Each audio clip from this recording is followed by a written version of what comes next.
जय माता रानी दोस्तों, नीता विक्रम परिवार में मैं नीता आप सबका स्वागत करती हूँ। माता रानी के नाम का जयकारा लगाएं कमेंट सेक्शन में। जय माता रानी, ओम नमो भगवते वासुदेवाय अवश्य लिखिए। बैसाख के महीने में आपके घर में धन सुख सौभाग्य तरक्की कैसे आएगी, इसके लिए अचूक उपाय बताने वाली हूँ। आज मैं आपको पानी के अचूक उपाय बताऊंगी, तुलसी के पूजन से जुड़ी हुई विशेष जानकारी देने वाली हूँ और साथ ही साथ बैसाख के महीने का महत्व भी समझाऊंगी।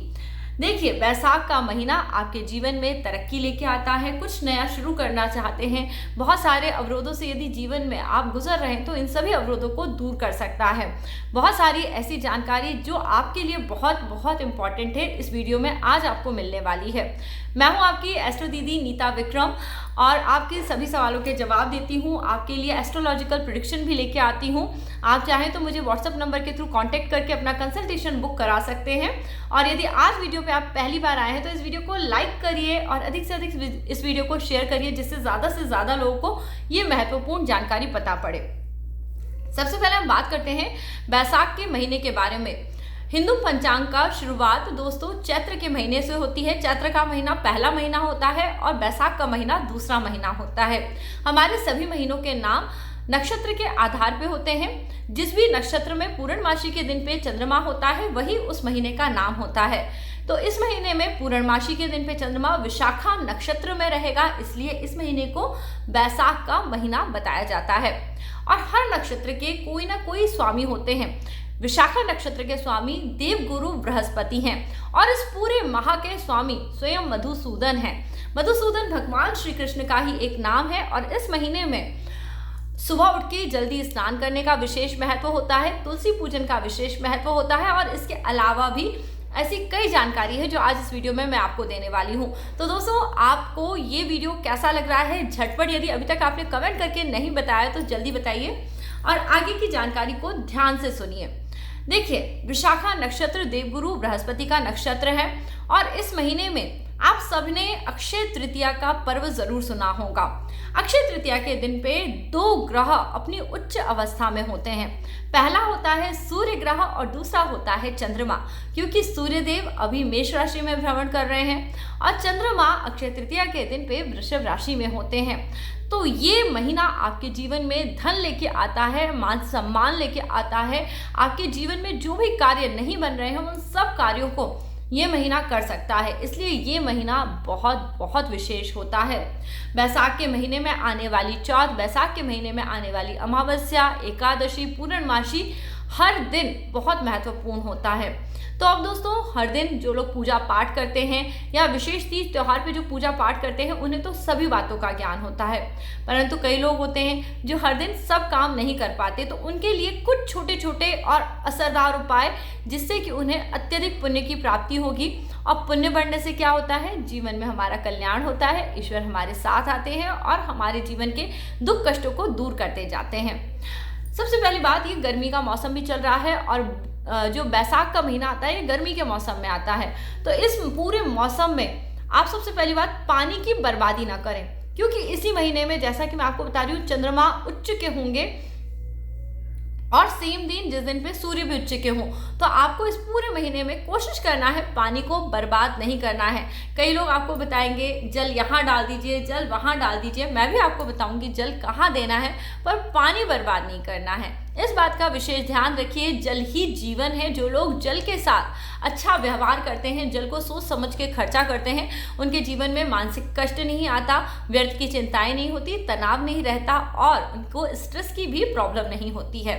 अब पानी का करना क्या है, सुबह सुबह दोस्तों जल्दी उठ के नहा लेना है। कोशिश करना है गर्म पानी से नहीं नहाना है, क्योंकि ऑलरेडी गर्मी का मौसम चल रहा है। ठंडे ठंडे पानी से नहाइए, जिससे कि आपकी त्वचा अच्छी होगी और आपके जीवन में जो चंद्रमा की नेगेटिविटी है वो नेगेटिविटी भी दूर हो जाएगी।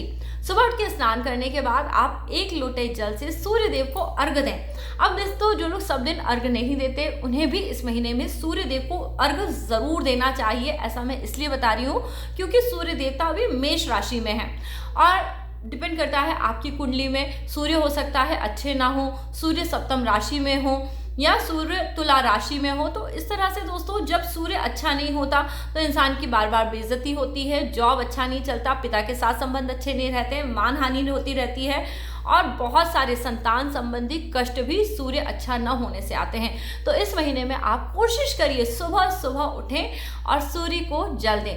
कोशिश करें सूर्य को जल देने का समय एक ही रखें। सूर्य समय बताता है और जो समय से सूर्य के पास पहुंच जाता है उसका अच्छा समय शुरू हो जाता है। देखिए समय समय की बात है और अब आप यदि इस समय समझ जाएंगे कि आपको क्या करना है तो सूर्य देव आपकी झोली खुशियों से भर देंगे। संतान का सुख मिलेगा, मान सम्मान मिलेगा, नौकरी में तरक्की होने लगेगी।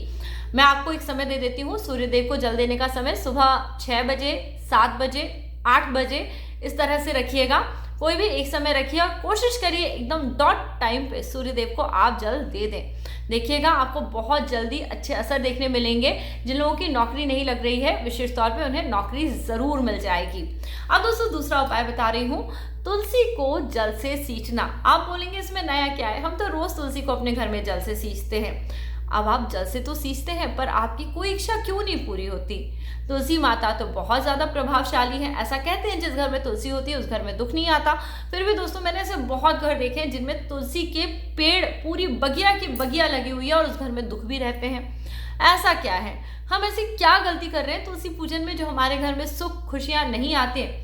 हम लोग तुलसी के पौधे के आसपास गंदगी इकट्ठी करते हैं। हम लोग तुलसी के पौधे के ऊपर गंदा पानी छिड़कने से परहेज नहीं करते। लोग बाग अपने खुद के पहने हुए कपड़े धोते हैं, सुखाने डाल देते हैं और तुलसी के ऊपर वही पानी गिरता रहता है।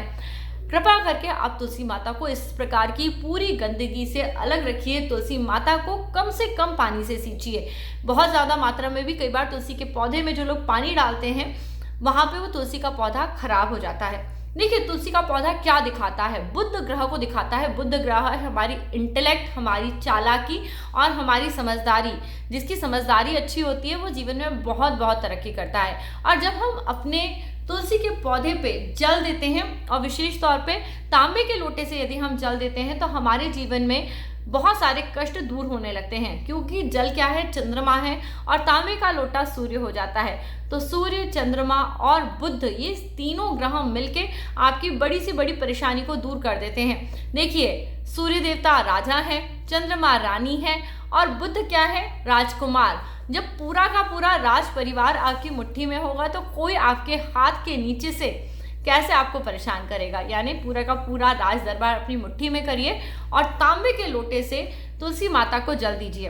दूसरी एक और चीज़ है, जब हम जल देते हैं तुलसी जी में तो इससे कृष्ण जी बहुत बहुत प्रसन्न होते हैं, प्रफुल्लित होते हैं। जिस घर में तुलसी माता की सेवा करी जाती है, उन्हें अच्छे से बड़ा करा जाता है, वहाँ पे कृष्ण भगवान की कृपा बनी रहती है। कृष्ण भगवान क्या है, चंचलता है, आपके अंदर की क्रिएटिविटी है। कृष्ण भगवान साक्षात मून है, चंद्रमा है और जो तुलसी है वो है आपके लिए मरकरी। जब आपकी समझदारी और आपकी क्रिएटिविटी साथ में मिल जाते हैं तो ऐसे लोगों को काम करने में दिक्कत नहीं आती। जीवन में राजयोग और कई तरह के अच्छे कामों को करने में आप सफल हो जाते हैं। जो लोग क्रिएटिव हैं उन्हें इस उपाय को ज़रूर करना चाहिए और फिर आके आप ज़रूर बताइएगा मुझे कि आपकी क्रिएटिविटी इम्प्रूव हुई या नहीं हुई। बहुत लंबे समय से यदि कोई आइडिया नहीं आ रहा है, जीवन में क्या करना है कुछ समझ में नहीं आता, इस उपाय को करके देखिए, जीवन की राह आपके लिए खुलने लगेगी। और एक और विशेष बात है, तुलसी के पौधे की जो पत्तियां हैं, मैं आपको हमेशा ये बताती हूँ, दिवाली से लेके होली आने तक नियमित तुलसी के 5 पत्ते का सेवन आपको करना चाहिए। परंतु अब गर्मी का मौसम आ गया है, बहुत ज़्यादा मात्रा में हमें तुलसी का सेवन नहीं करना चाहिए।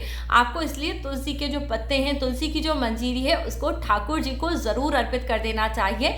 आपके ऊपर स्वयं श्री कृष्ण भगवान की कृपा होती है, विष्णु जी की कृपा होती है और जो नित्य प्रतिदिन इस पूरे 30 दिन के महीने में हर दिन श्री कृष्ण भगवान को तुलसी के साथ भोग चढ़ाता है, मत पूछिए, उसके जीवन में स्वयं श्री कृष्ण उसके दुखों को हरते हैं। हम अक्सर ये सोच में पड़ जाते हैं हमारे दुख कैसे दूर होंगे, पर जिस क्षण हम सोच लेते हैं कि प्रभु हमारी रक्षा करेंगे, प्रभु हमारे दुखों को दूर करेंगे, वो क्षण हमारे जीवन का सबसे अमूल्य क्षण होता है और हमारे जीवन के सभी दुख उसी क्षण में दूर हो जाते हैं। तो दोस्तों, बैसाख का ये महीना आज से शुरू हो गया है। आज है 17 अप्रैल 2022 की तारीख। और बैसाख का महीना चलने वाला है 16 मई 2022 की तारीख तक। तो आप इन दोनों कामों को करिए। जब भी कहीं आप काम पे निकलते हैं, आप कहीं जॉब पे जाते हैं, अपने साथ 2 पानी की बोतल लेके जाइए। एक आप खुद पी लीजिए और दूसरी पानी की बोतल किसी ना किसी को, किसी ज़रूरतमंद को ज़रूर दीजिए। ऐसा करने से आप पानी का नियमित दान करेंगे। आपके घर में कोई भी मेहमान व्यक्ति आता है, उसे मीठा ठंडा जल ज़रूर पिलाइए। अपने घर में यदि अभी तक आपने घड़ा नहीं लाया है तो उसे घड़े को लेके आइए। देखिए, मैं आपके साथ बुध की बातें कर रही हूँ, मेरी बेटी मेरे आगे पीछे घूम रही है, यानी कहीं ना कहीं मरकरी, बुध, बच्चे, इनका भी ख्याल रखिए, क्योंकि हमारे घर में बच्चे होते हैं तो हंसी खुशी होती है और सब प्रकार का सुख इसी प्रकार से बढ़ता जाता है। देखिए, नीता विक्रम चैनल से जब आप जुड़ते हैं तो आप न केवल उपाय करते हैं, बल्कि आप उन उपायों को समझते हैं और अपने जीवन को प्रैक्टिकली आप और अच्छा करने के लिए सभी कार्य करते जाते हैं। तो दोस्तों, आशा उम्मीद करती हूँ आज के इस वीडियो को देखने के बाद आप अपने लाइफ में प्रोग्रेस करेंगे और वेदांशी को अपनी ढेर सारी ब्लेसिंग्स दीजिए। वो बहुत शैतान है, बड़ी हो रही है धीरे धीरे और बहुत क्रिएटिव भी है, जैसे कि सभी बच्चे होते हैं। जिन लोगों की लाइफ में वैसे क्रिएटिविटी की कमी हो, उन्हें थोड़ी देर बच्चों के साथ खेलना चाहिए, हंसना, बोलना, बताना चाहिए। इससे स्ट्रेस लेवल कम होता है और आपकी लाइफ में पॉजिटिविटी बढ़ती जाती है। नीता विक्रम चैनल से जुड़े हुए सभी लोग पॉजिटिव रहें, हंसते मुस्कुराते रहें, खूब तरक्की करें, ऐसी कामना के साथ आज का वीडियो अब मैं समाप्त करती हूँ। आगे आने वाले वीडियोज़ में आपको बैसाख के महीने के सभी त्योहारों की जानकारी मिलेगी। आखा तीज, अक्षय तृतीया में हमें सुबह उठ के क्या खाना है से लेकर रात में हमें क्या खाना है, एक एक बात विस्तार से बताऊंगी। क्यों, कैसे, क्या क्या करने से धन बढ़ता है, मान सम्मान आता है, इस पूरे महीने की हम जानकारी प्राप्त करने वाले हैं। साथ ही साथ बात करेंगे बैसाख की चौथ की, जो अभी 2-3 दिन बाद आने वाली है, यानी 19 अप्रैल को बैसाख की चौथ आएगी। तब क्या करना है, इसके अलावा एकादशी और अमावस, पूर्णमासी, ये सभी त्योहारों पे हमें क्या करना है, क्या नहीं करना है, सभी बातों की जानकारी आपको मिलने वाली है। और साथ ही साथ आपकी कुंडली में कैसे आपको क्या करना चाहिए जिससे कि आपकी डेस्टिनी जल्दी से जल्दी खुल जाए, आपकी किस्मत का ताला जल्दी से जल्दी खुले, इस बारे में भी आगे आने वाले वीडियोस में मैं आपसे जुड़ूंगी और बात करूंगी। तो आप भूलिएगा मत, नीता विक्रम चैनल को सब्सक्राइब करिएगा और मुझसे जुड़ के इसी प्रकार की बातें करते रहिए। जय माता रानी। आप सब अपना ख्याल रखें, हमेशा खुश रहें। बोलो जय माता रानी। जय माता रानी की जय। जय।